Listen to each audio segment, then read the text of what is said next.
அக்கா சொல்லுங்கப்பா. இன்னைக்கு லஞ்ச் பாக்ஸ். இன்னைக்கு செவ்வாய்க்கிழமை. கூட்டு, பொரியல், வறுவல் எல்லாமே பண்ணியிருக்கேன். உனக்கு பிடிச்சது ஒன்று செஞ்சுருக்கேன். என்னன்னு கண்டுபிடி பார்ப்போம். முருங்கீரை செஞ்சுட்டேன். உனக்காகவே இன்னைக்கு செஞ்சேன். ஃப்ரெஷ்ஷாக இருக்குது கீரை.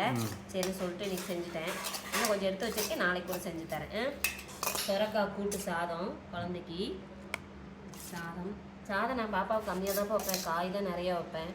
இங்கே வந்து தான் அதிகமாக காய் கொடுப்பேன். வீட்டுக்கு வந்தோடனே சாதம் நல்லா ஃபுல்லாக ஊற்றி விட்ருவோம். போட்டால் பொரியல் காய் தான். அவங்க இதை சாப்பிட்டு வந்தாங்கனாலே போதும், வேறு எதுவுமே எனக்கு வேண்டாம். அடுத்து அவங்களுக்கு பிடிச்ச சேப்பங்கிழங்கு ரோஸ்ட்டு, சேனக்கிழங்கு இதாங்க. அவங்களுக்கு பாப்பாவுக்கு ரொம்ப பிடிக்கும். அடுத்து முருங்கைக்கீரை, உனக்கு பிடிச்ச முருங்கைக்கீரை. ஆனால் குழந்தைக்கு கொஞ்சோண்டு வச்சு விட போகிறேன். தேங்காய் திருவி போட்டு வெங்காயம், சின்ன வெங்காயம் தான் போட்டிருக்கேன், அதனால நல்லாயிருக்கும்.